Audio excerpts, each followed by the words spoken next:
Are you a football fan? Have you ever found yourself wondering, what in the world was that ref thinking? Well, Mike D, the referee, is here to help you. Join me on Whistle Talk as I talk to professionals on the field and in the booth to help you understand what is going on inside the mind of a football official.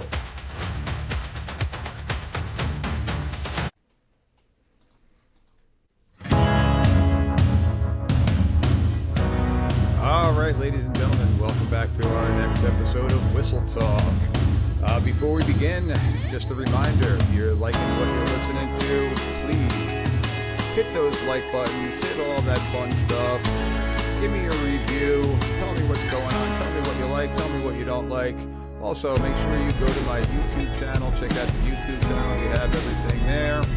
And if you go to my website and you see the links popping up on your screen, you can find all our previous episodes. So make sure to go back and take a listen to all our episodes.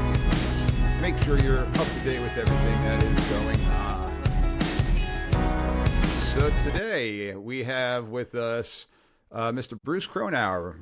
Bruce is coming to us from the state of New Jersey. Again, I've been keeping it local the last couple episodes from our Central Jersey chapter. Am I correct in saying that, Bruce? Yes, sir. Since 1992. All right. So Bruce is, again, another one of the individuals that has been really helping out all of our officials in the state of New Jersey with our off-season Zoom meetings. And he's been a great resource for me the last year or so of actually introducing me to different people to help with this podcast. So I really do appreciate everything you've done for me personally, Bruce, and everything that you've done for our state. So with that being said, why don't you introduce yourself to the lovely crowd we have out there? Sure, I'd be happy to. My name is Bruce Cronauer. I am living in Manalapan, New Jersey. I've been here for a couple of years. I've been a football official since 1992. Mostly in the umpire position, a couple of white hat games, and last year or so I've transitioned to a short wing. I am a member of the Central Jersey chapter, where I am I am the treasurer for this year.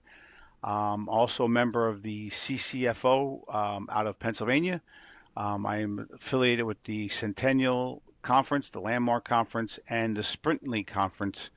Those three conferences keep us kind of busy on Saturdays during the college season. Can you just explain? You're the first person to mention about the Sprint League. I know what the Sprint League Conference is, but explain to our listeners about the Sprint League and what goes on with that. Sure. I believe you had my boss, Jim Kapoor, on as a guest in the past. He is the signer for the Sprint League and the Landmark and Centennial Conference. Sprint League is a league comprised mostly of schools that have a lot of football players that want to play, and basically they're players that can't weigh more than 185 pounds. They play regular football. They play NCAA rules.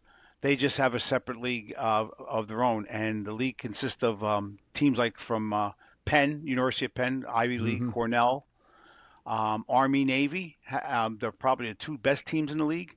There's a small college up in New Jersey called Caldwell College. They field a team. They play out of Caldwell High School. There is a team in New York, Malloy, that's brand new this year, and the other team is St. Thomas Aquinas, which is up by right over the Tappan Zee Bridge. And then there's Mansfield University and Chestnut Hill University in Pennsylvania. So they comprise the league, 9 teams. They play eight teams, and they do have a conference final. The last 2 years it's been Army, Navy, and I believe Navy's won both contests. So for those that have never seen the game, if you want to watch a fast football game, that is a game. Like you said, it's still going by the regular NCAA rules, but just weight limits. So your offensive linemen are almost the same weight as your quarterback and defensive linemen. So it's a lot of athletic guys out there that just might not be big enough to play at a Division I or even a Division III level, but still love the game and want to get involved. So that it's a really cool league, and like I said, it's a lot of fun and fast. So if you're around, definitely take a look at one of those games. Yeah, 100%. Agree with you 100%, Mike. The offensive linemen run as fast as the running backs, run as fast as the defensive backs, and they do play fast football. Yep.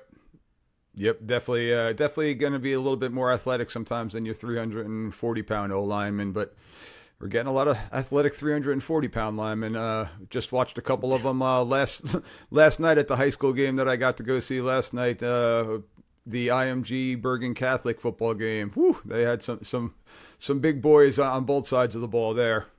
Yeah, yeah, both teams are loaded for sure. I think BC has a couple guys Division 1 ticket next year, and I know I had one of their games last year, and they're really good. I'm not sure Yeah. about IMG. I didn't see them play, but I know BC is good. Well, IMG was able to kind of lean on them a little bit in the second half, and I think it was 27-14 final for IMG, team out of Bradenton, Florida. So really good football. They travel the country and play an extremely tough schedule. I think they were number 9 in the country versus number 14 in the country, if I remember correctly. I could be off with my numbers at that time, but so get back to our subject here. The main reason why I wanted to have Bruce onto the show today is as the season for here in New Jersey, it is starting. Tonight is opening night, or last night was opening night in New Jersey, and tonight's actually the big opening night of week 0. I wanted to dive into one of the more controversial penalties, and I say that with kind of air quotes of controversial, but a penalty that, well, we probably hear the most from the sidelines, from the coaches, from the fans. That was holding. So I want to dive into our holding penalties here to help try to clarify for everybody out there the different things that we're looking for on the field when it comes to the penalty of holding. So with that, I got a little bit of a PowerPoint slide here that Bruce and I have talked about that I'm going to present on the screen, and then I'm going to let Bruce kind of talk our way through it. He's very familiar. I'm not going to lie, I stole a lot of this PowerPoint material from the people that we have in our state association. So here we go, our NFHS rules. And let me see if I can make this bigger here. Try to go with view slideshow. There we go. All right, Bruce, can you see that? I certainly can. All right. So up on the screen now, I've got what the National Federation's rules are for both holding on the offensive side and the defensive side. And not much of a difference. No, not at all.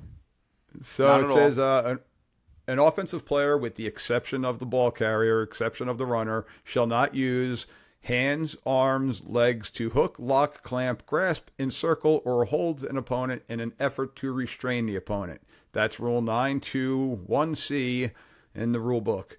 923C talks about a defensive player. They shall not use their hands or arms to hook, lock, clamp, grasp, encircle, or hold in an effort to restrain an opponent other than the runner. So your biggest difference is, well, the runner can do it, and the defense can do it to the runner. Other than that, we got a holding penalty. So how often, Bruce, are you seeing a lot of defensive holding penalties being called? They're becoming more frequent, especially on pass plays. You see a lot of guys on the like defensive backs, maybe a linebacker here or there. They are holding, coming off the line of scrimmage, and often been told on the defensive side it's a two-step process. If the quarterback's looking to throw the ball to receiver and the receiver's being held up, you have a penalty. If the quarterback delivers the ball, then it changes from a defensive holding to a DPI. Other than that, you don't really see it much. Other than in a passing play, once in a blue moon, you might see a defensive player hold an offensive player up so the linebacker, the second level, can get into the running back, basically a run, pull and shoot type of thing. Yep. The defensive lineman will get up, hold the offensive lineman so he can't get to the second level, and frees up the linebacker to get to the player quickly. And so we do see that maybe called a couple times in high school. You see that a lot in college. I can honestly say I've called a defensive holding penalty once, and it was actually on a long field goal attempt. And like you were talking about, the defensive lineman tried to grab the offensive lineman and pull them to create a gap for somebody from the second level to come up the middle to block the field goal. So that and they were pretty blatant with it. But Yeah. yeah, you're most likely seeing it on the wings with the pass plays. And again, you brought up a key point that we're going to really dive into. It's going to be at that point of the attack. If it's the backside receiver and the quarterback's not even looking there, probably going to keep that hanky tucked deep in the pocket at that point in time. Yeah, it's definitely a talk to though. You want to tell the kid, hey, listen, number 4, I saw what you did. No good. No bueno. Let's not Yep. do that again. And there's our preventative officiating right there. Absolutely. So let's go to our next slide. All right. So as you see, we got our holding is a 10-yard penalty, and our holding or obstruction, illegal use of hands, it's all the same signal. Just grabbing the wrist, okay, your basic grabbing of the wrist and calling out holding, and then pointing to the side, identifying who the individual was on that hold. And so you brought it up just before. Now, difference between holding and DPI. What's a DPI penalty going to be? DPI be 15 from if it's an incomplete pass, it'd be 15 from the previous spot. Yep. So that is a very key thing. So we got to know when the ball is released. And again, that's a tough one for our deep wing officials, seeing that when the ball is released and knowing if it's an interference play or if it's just a hold where they're looking to just lock the receiver down and not allow them to come out.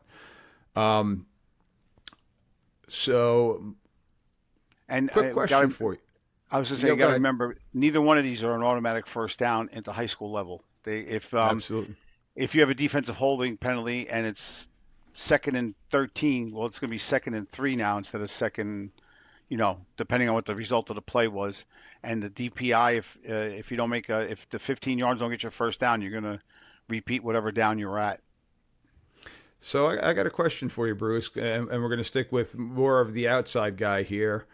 A lot of people see it with the NFL and in the college game. Well, what happens if that hold happens to the wide receiver within the first 5 yards of the play? Do we got anything? In high school, you do, yes. Yep. It's holding.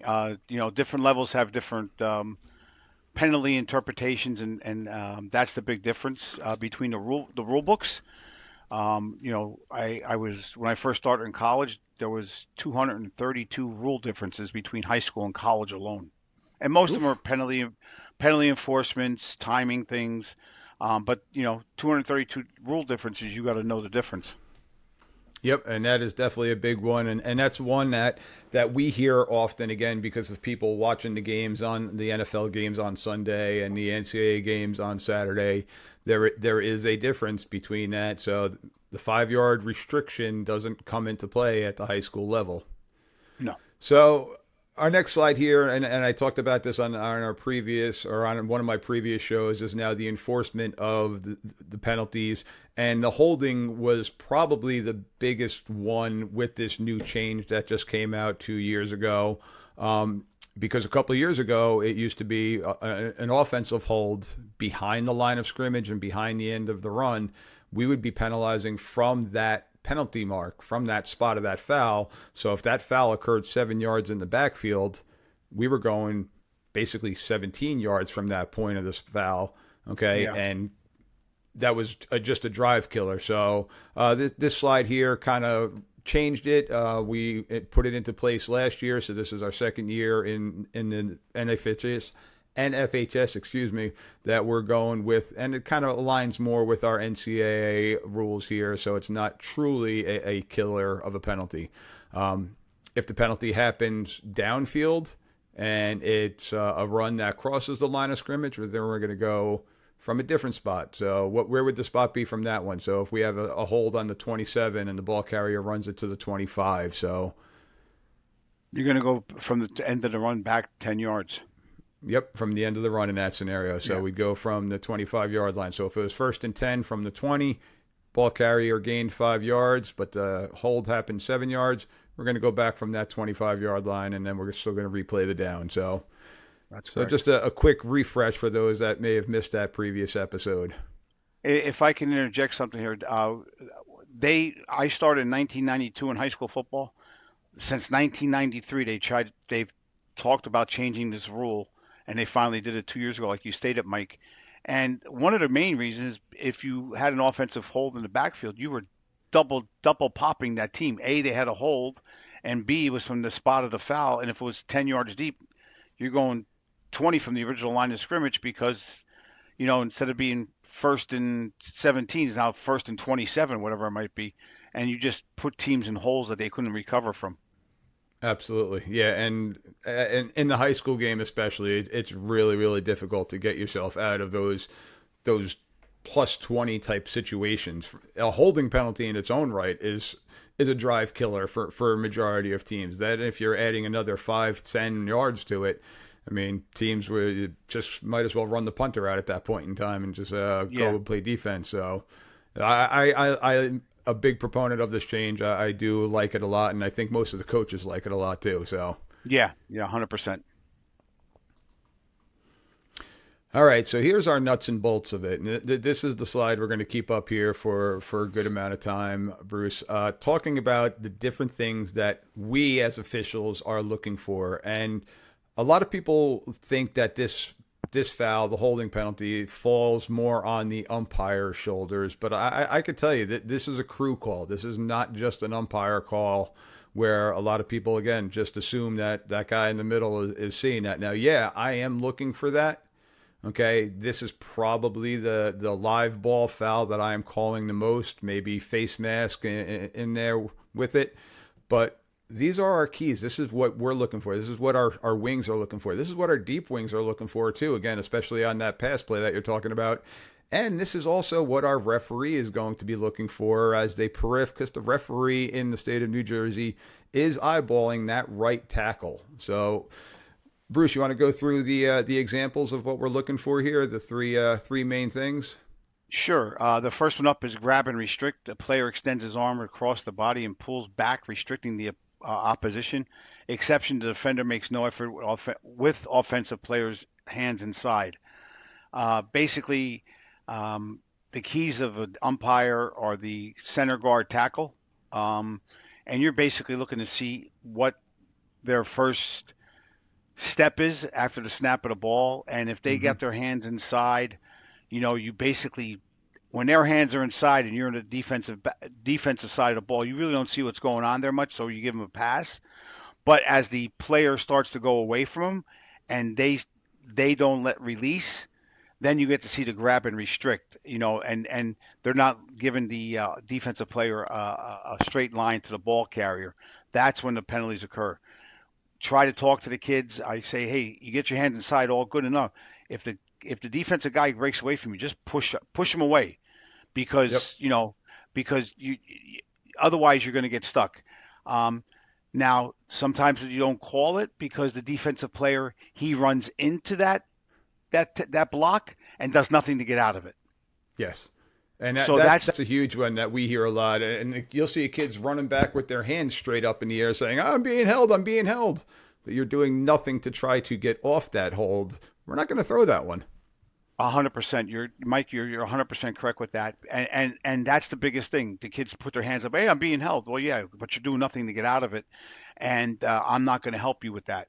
If you do something to try to get away from it, and he takes away your feet, then yeah, we're going to call it 100% of the time. But if you just go into it and just run your feet a little bit, you're going to get nothing. Nothing for me at least. Some guys might call it because they hear the voices in the background, but those are few and far between.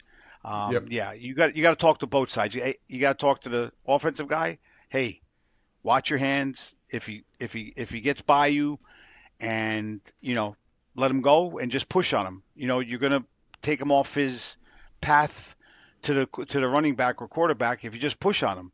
And the same thing with the defensive guy. Hey, guy, I see what you're doing. You got to break away from that. I'm not going to give you a freebie. For free 10 yards every time you put your hands up or you're saying you're being held. It doesn't simply work like that. And this is a penalty too. And I'm a former high school and college offensive lineman, and Bruce, I can proudly say that I was never called for a holding penalty in my high school and college career as an offensive lineman. Wow, one of the few. Yeah, One of the few. Now, there may have been a couple other penalties here and there. Definitely a false start, different things like that. It also didn't help. I had a club on one hand because I tore the ligaments in my right hand for a year, so that completely took out the holding aspect there. But this penalty in general, I classify it, and I don't say this like insultingly at all, but I call it a lazy penalty. Because typically Yes. this penalty occurs when the offensive linemen stop moving their feet.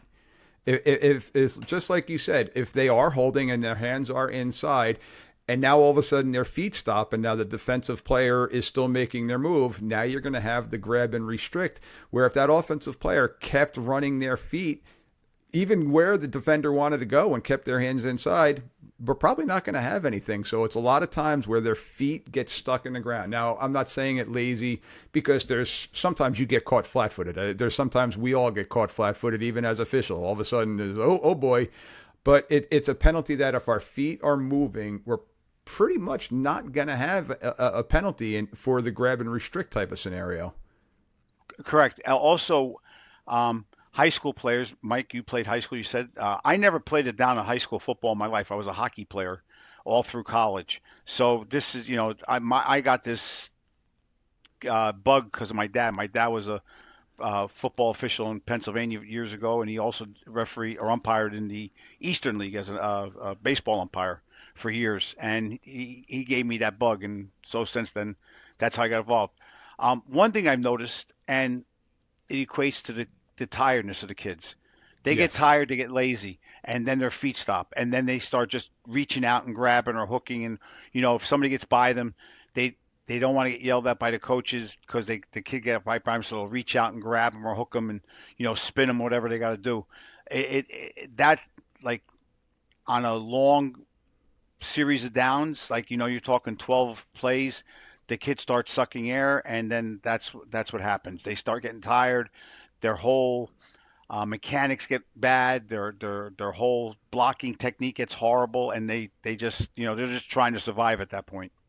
Yep, Vince Lombardi. Fatigue makes cowards of us all, and cowards can be taken in many different ways. But your technique, you start letting your brain get involved instead of just working your technique, and all of a sudden you got a holding penalty.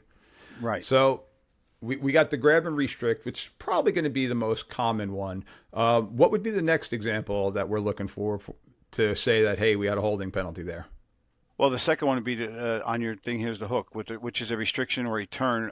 Player reaches across, pulls or restricts the player, similar to the first one, but this time he just basically like one arms it, and he hooks the guy. So he'll get beat. Like, say you're talking to left tackle maybe, and you have a guy, a defensive end that's on his right, his left shoulder or his Yep. on his right side, and he got a good going around. So he'll reach out one arm and try to just grab him like that. So it's bad technique. The defensive player might be just faster than him. He might need a little help from somebody else, like a tight end or something, in the next couple plays, because he just can't get out there and reach out to him and get in a proper position. So that's a bad technique, which will lead to a hook, and obviously call a penalty. That happens, like I said, a lot with the tackles on both sides, the right tackle, left tackle, when they just simply get beat on their outside shoulder, and there's no help from behind, like a running back or somebody coming over to help them out, or just chip at the player. So Correct. coaches usually will add a tight end there, or may put a slot back there just to help the defensive end, with a chip block or something like that. But that's what a hook is. The guy's just totally beaten. That's his last desperation move, is the hook the off defensive player. Yep, and like you mentioned, this is typically something you're going to see outside on the edge with a wide defender, and the offensive player, be it a tight end, tackle scenario like that, can't get theirself outside. And going back to what you mentioned with the grab and restrict, all offensive linemen are taught to stay within that breastplate of the shoulder pads and try to keep their hands inside. And once that hand comes outside, now you've got the hook penalty. Now, you see that hook, but then you'll sometimes see the kids working that hook and then readjusting their hands back inside. Are we going to call that one? You know what? Depending how bad the first part of the play was, Yep. he might be able to just stop him, and they both have their feet going, so that's a good point. And then he can reestablish himself, or he could put his hand out there and basically, you know, get him. But then the kid spins on him, and then they're back into their regular position. So you have nothing at that point.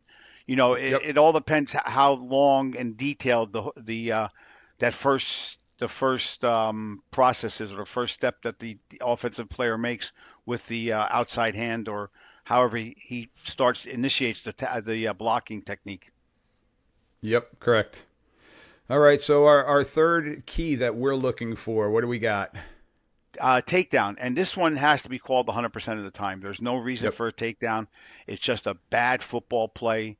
Again, kids get lazy. They'll just grab the guy and take him down instead of a good technique. They'll get him inside, and the kid might be the defensive player might be getting away from him, and the offensive player loses his feet. So what's the next thing to do? Just take him down. You might get this on a pulling tackle or pulling guard. They get in a position, and the guy gets the guy he's supposed to get to beats him, and he'll just grab him and take him down to get to quote unquote make his block. But yeah, take down 100% of the time. Even away from the play, you have a takedown. Even on a punt play or something like that, as an umpire, you see a kid taking somebody down and blocking, just that's an automatic flag at that point. So one thing that I've been seeing a little bit more and more is on our pass plays is with our tackles. The tackles kind of allowing the defender to go upfield, having their hands inside, but then at that last minute, almost like a hip toss, where Yeah, they're literally hands are still inside, but then they're grabbing and they're kind of tossing that player down to the ground. That's a takedown. That's still a penalty. And a lot of the guys, well, my hands were inside. I was moving my feet. Yeah, but you then grabbed and threw him to the ground, and the only way you're going to be able to take that person to the ground is by holding them. So you are right. restricting, and going back to what the rule states, you are restricting that opponent from being able to get to the ball carrier or get to the quarterback, or whomever it may be at that point in time. The other thing, Mike, and whether you probably agree with this, the takedown, if it's egregious enough, it could be a personal foul. Forget the holding; it could be just a personal foul, 15 instead of 10. Yeah, yeah, I know. We have talked about that as a crew. We've been keeping it just as the hold, unless it's like a malicious takedown, then pile on and dive on and different things like that. So, but yeah, you're absolutely correct. And that leads me Um, to a quick question for you.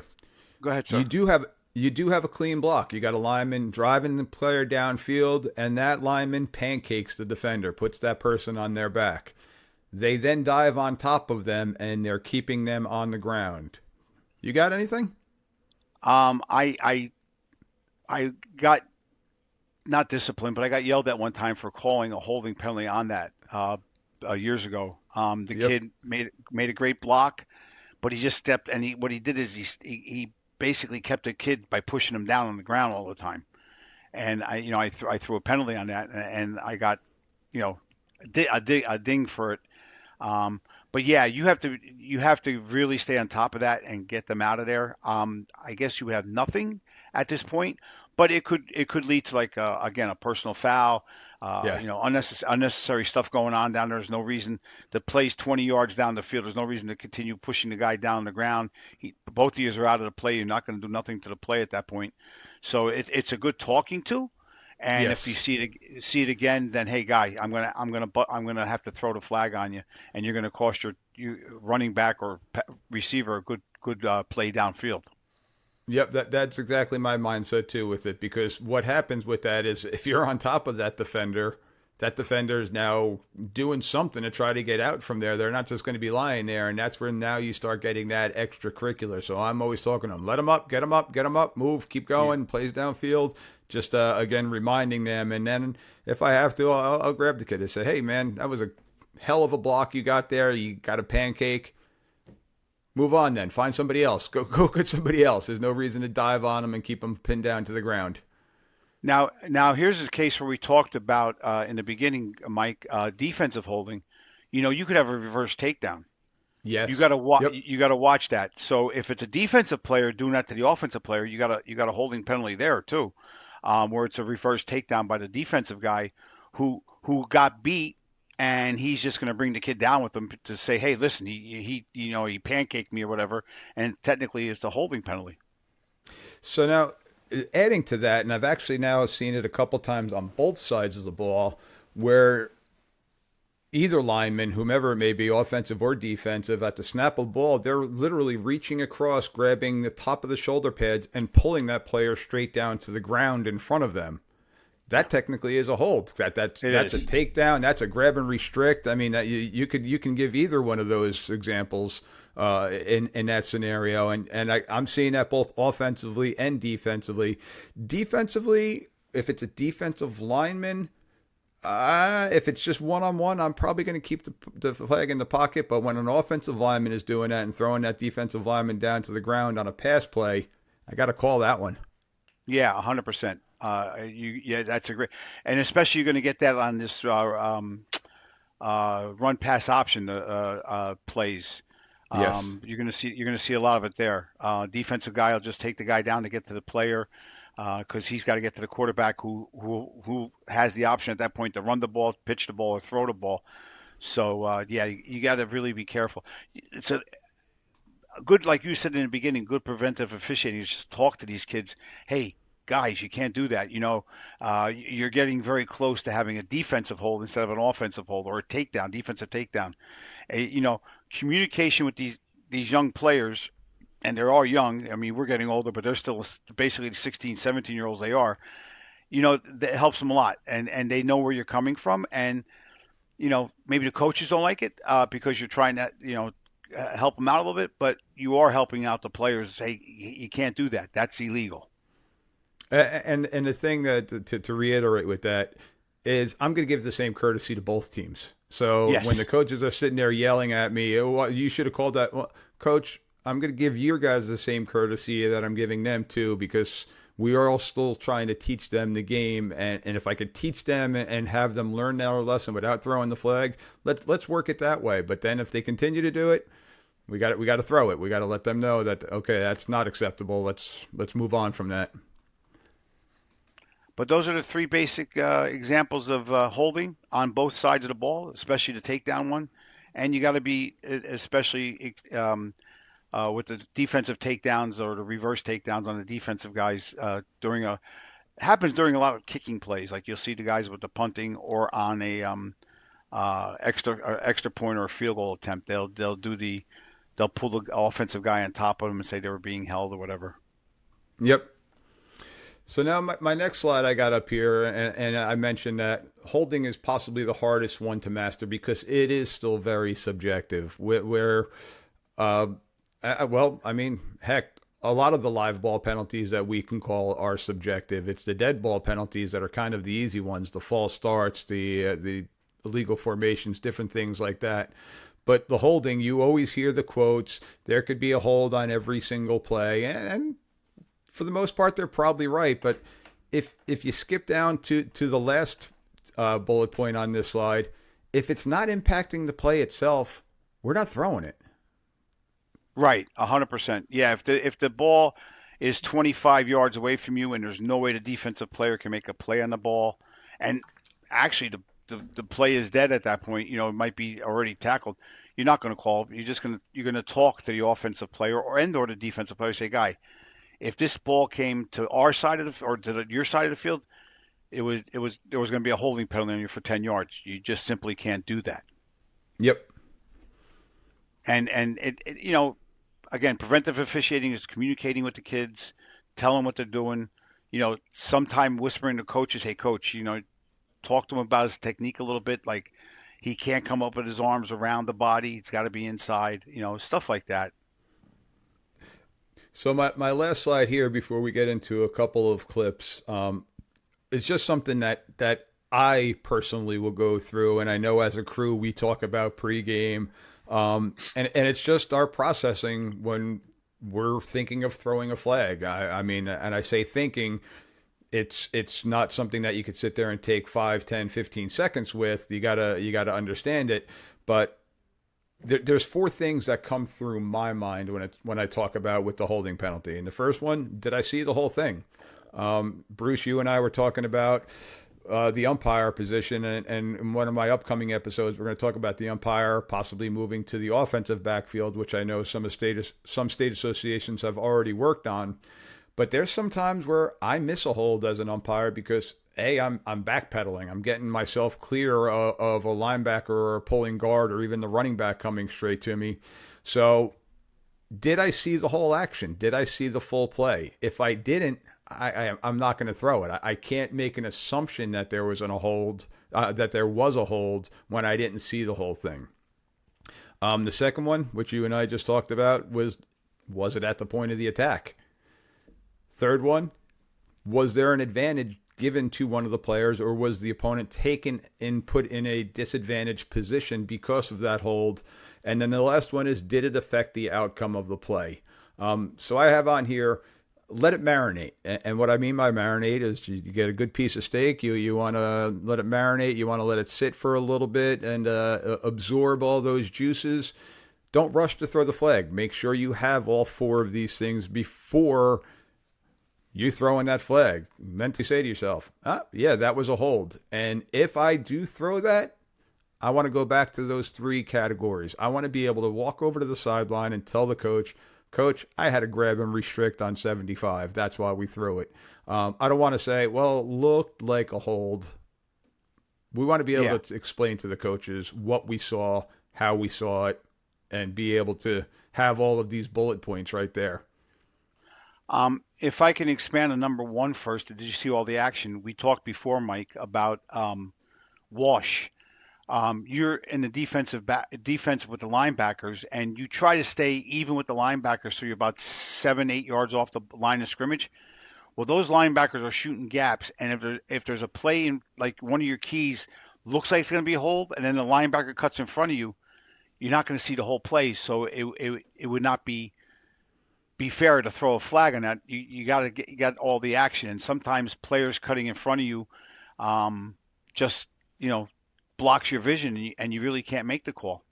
Yep. And again, that's where now having with New Jersey, with our 6-man mechanics, we're keeping our short wings on the line of scrimmage. They're now able to help out and see the edge type plays, the tight ends, the tackles, different things like that to help us out, where I'm mainly focusing on our interior, center and both guards. Yes, I am still keeping the tackles in my view, and I do have them as my key.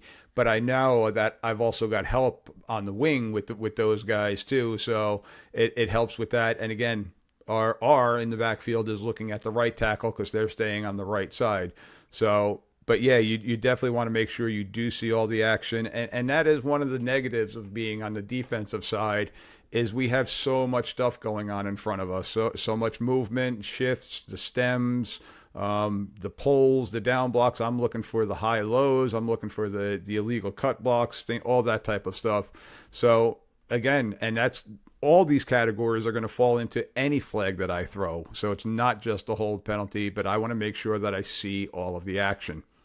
Right, 100%. All right, so I'm gonna close out this slide here. I'll stop sharing that screen. And now, Bruce, I got a couple of video clips that I want to show you and let us talk about.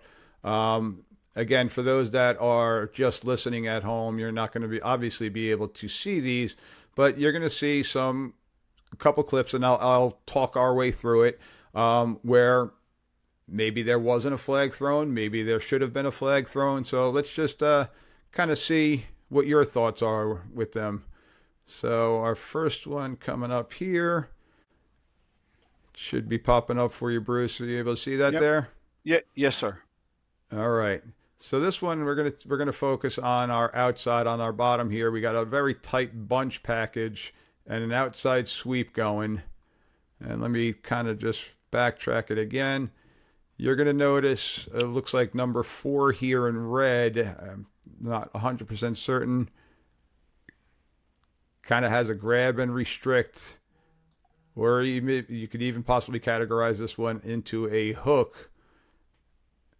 Yeah, his technique is a little bad for sure. Um, it was at the point of attack, and he did, I guess he held number one up a little bit there.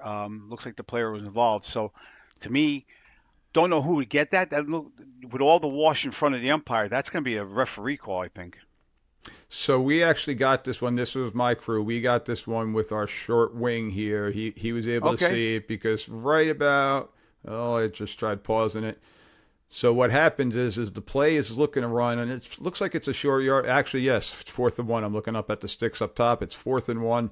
So we're going to be crashing, but the play looks like to be going off tackle with a very tight bunch formation to the right side. But then the running back kind of bounces it outside. So this is where now we got a little bit of a change of a point of the attack. So now the defender is looking to come off that play, and they kind of get grabbed and restricted from being able to bounce off when that running back bounces it outside. So he's kind of taking it in. So we were able to get that one there. So Right. there's one example for you. That's a Again, good there's call our because he definitely two things he did. He got number four. Number four got number one with a hook, with a grab and restrict, and his technique was bad because his first movement with his right arm was to outside the frame of the body. yep. All right. So our next play here. So we're going to focus on the left tackle up top. Oh, we froze for a second. Let me rewind it. So we're going to focus on the left tackle. So we got a drop back pass. Okay. Good solid punch. But now we got a couple things going on there. Yeah. So let me rewind it one more time. So it looks like the offensive tackle is grabbing and restricting right there, almost taking him down. But then the defender does a hip toss and takes down the offensive lineman. So Right. what are your thoughts on that one? Oh, and then we got a late Uh, hit at the end of the play. yeah. You're going to offset these for sure. I think the first action caused the reaction by the defensive guy, and if you look really close, it looked like the offensive guy's technique was horrible. He had him around his helmet. Yeah. Yeah, so I get the kid being frustrated. Maybe he gets a talk to, but definitely have a hold right there. I mean, right there, the big guy's beat already to his outside, and Yep. we talked about that before. So there's your grab and restrict or your hook, and you know, at this point, I don't know if this is your crew or not. I don't know what you have here, but yeah, you have a lot of yellow hankies on the flag. But this is good call. This is a good get by the referee. I guess the left tackle is his key in a six-man crew. And to me, it's a good get. Yep. So I'm definitely throwing the offensive holding on this one. And again, we got our short wing is in position there to read that because his key is vacated. So we got that quick takedown there. All right, so we're 2 for 2 here. Let's see, But play number 3. I don't know. Again, I don't know if that was your crew mic or not. But as somebody should talk to the other kid for throwing him down. Hey, we know you got held, but you can't. You can't do that wrestling move you did, basically. Yep. And that's what I think we have on this next one here. And yeah, so these are all just different crews from our association, but this one is actually my crew here. Let's see. Okay, so yeah, we got our left tackle up top. So this is that pull down that we were talking about before, and I'm not going to lie, I missed this one. So you see the left tackle, and I Yeah, paused it a little bit he too yanked. early. No, you got a good thing there. He yanks and Right pulls there. him down. Yeah, yeah, that's definitely a hold there. So You and can't that's do that. one with the release of the ball. I snapped my head around to try to help with incomplete and complete pass. So I kind of missed it. It happened right at the end of the play. So that's one that I missed. That's definitely a hold that I missed. And looking back, it did fall into the categories. Yes, it did. And again, maybe the white hat could help you out there because he's looking right through the quarterback to the left tackle. Maybe he can help out a little bit with that play. All right, what do we got for number 4? Number 4 is the same scenario. All right, play number 5. This one, we're going to look out on the edge. So we have a quarterback. So we've got a zone read play going on. Quarterback is meshing with the running back. Running back goes inside. Quarterback keeps it and then takes it to the outside. And it looks like their lead 27. block right here, Right right in there. the middle of the field. Yep. When the quarterback pulls it, running back took a bad angle. And now you've got to grab and restrict. Okay, and that was right at the point of the attack right there. And if you look at 27's reaction, he knew he got caught. And again, you just say, listen, big guy, just push the kid. Don't reach out. Just push him. If you push him an inch or 2 inches one way, he's going to not be able to make the play.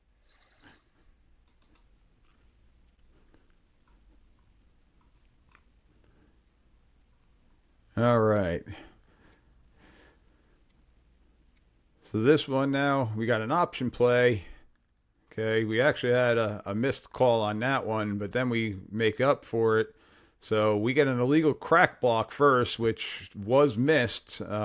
This was a mixed crew that we had here, which still not excusable. So we got that. But then right on the edge, as the receiver gets out to the edge, you got both hook and grab and restrict. They're running a little rocket toss here out of an option look. Oof. Cross blocking. Oof. I saw the blindside block or the crackback you missed. Yeah. And yes, it was a good call on the outside on this one player here. He definitely restricted him. He grabbed and hooked. He did basically all three because he took him down too. So talking now keys and like we talked about earlier. So here's the mechanics one that our short wing, we talked about this after the game. Because of that cross block, he's looking at number one as a short wing. Deep wing's looking at number two. Well, the mechanic kind of switched in his head. And when they did that down block and he saw number two coming outside, he switched his key, which is why he was able to get that hold. But our deep official didn't switch that key. And again, this was a mixed crew. This is why I love that we are 90% with crews, because we're working with each other. They know what you're looking at. You know what they're looking at. Although this one, they kind of just did a mental swap, but they weren't on the same page. And that's why we missed that crack block, because number one ends up cracking down, but he picks up number two and is able to get the hold right at the point of the attack. Yeah. I unfortunately, mixed crews do have that. Again, got to have a head on a swivel type thing too, because once again, the ball's being run to the outside. The white hat is the cleanup guy at that play, so he could have possibly caught that. I mean, possibly, reaching for straws here, but yeah, you got to get a little help from everybody on the field. The one guy that probably couldn't get it would be the umpire, because he has all that stuff in front of him, all those players washed out in front of him. He would not be able to see that crackback. Yep. All right, we got one more. I got to see which one this is. All right. So again, looks like we got a double wing formation here, a little flex bone look. So it'd be the right guard, it looks like? Right, it looks like the right guard on this one. Yes, sir. Yeah. So drop back pass, almost a little bit of a sprint out action. And right guard, and this goes back now. My categorization didn't move his feet. Nope, he got beat, and when you get beat, you're gonna go back to just survival at that point, and the survival is grab and hold, or grab and restrict, or a takedown. Yep. So those are just some of the clips of some different calls, missed, made. Okay. But I think those videos show a good idea of what we are looking for. And again, breaking down those ideas of what our keys are, how we're trying to focus in on the plays. And again, I'm putting some of those plays on my crew's shoulders, the crew that I was with, because I missed a holding penalty. Again, I'm human. I missed that one. Went back on huddle. I saw it and it was like, damn, I missed that. I gotta really key in on that.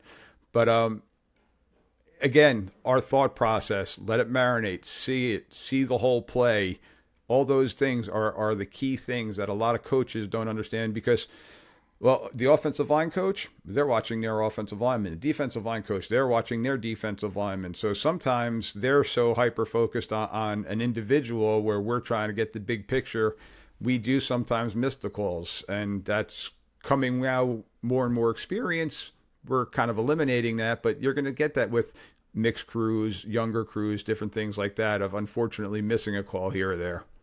Yeah, yeah. Grass time helps out a lot for sure, and having the same six people do the game over and over again also helps out because you know what your fellow officials' strong points or weak points are, and they know what yours are. So it does help out a lot. Absolutely. Well, Bruce, we are just about at the hour mark here, so I Okay. don't want to keep you much longer. Once again, I appreciate that you took the time out of your day, and I know you. I think you got another game tonight too that you're going to work. Yeah, we got a game tonight over in Somerville. We got school coming in from Uniondale, New York. Kellenberg Memorial High School is playing Immaculata in I guess, a crossover game, whatever you want to call it. And I'm hoping the kids from Uniondale left early this morning because they're catching a lot of short traffic. Yeah, yep. For those that we're recording this on Labor Day weekend, so we're all going to be sitting in some Jersey Shore traffic going up and down the Parkway here. But once 100%. again, thank you, Bruce, for taking the time out, and for all the listeners out there. Again, please take a look at the websites. Go to the YouTube channel. Take a look, especially with this episode. You'll get a good view of some of these videos. And ladies and gentlemen, if you're listening and you enjoy what you're doing and you want to help support the show, you can click the link here. You can buy me a beer. I do like to have a cocktail every once in a while after a game. My crew and I, we always go and sit around and talk post game about what was going on. So help me buy around, and we do have some jokes with our crew. If we drop a ball, you're buying that round. So if you want to help me out, I appreciate that. You can always go to the site. But again, hit like, hit subscribe, hit all those things that don't cost you anything too. So much appreciated, Bruce. Once again, thank you very much. Have a safe game tonight and have a great season. You too, Mike. Thank you for the opportunity. I do appreciate it. And, help one guy out. We helped out a lot. Absolutely. Thank you once again. Okay. Have a good day. Thank you for tuning in to another episode of Whistle Talk, where we unravel the fascinating world of football officiating. If you enjoyed today's discussion and want to stay in the loop with the latest insights, be sure to subscribe to Whistle Talk on your favorite podcast platform. Stay connected with us by following Whistle Talk on social media, where we share behind-the-scenes glimpses, updates, and engage with our incredible community of officiating enthusiasts. Find us on Twitter, Instagram, and TikTok. Just search for the words Whistle Talk. Your support means the world to the show, and we'd love to hear your thoughts, questions, or suggestions for future episodes. Drop us a line through our website or message me on social media. I'm always eager to connect with the fellow fans and continue the conversation. Until next time, keep blowing the whistle on the untold stories and nuances of football officiating. Thanks for being a part of the Whistle Talk family. This is Mike D., the referee, saying so long for now.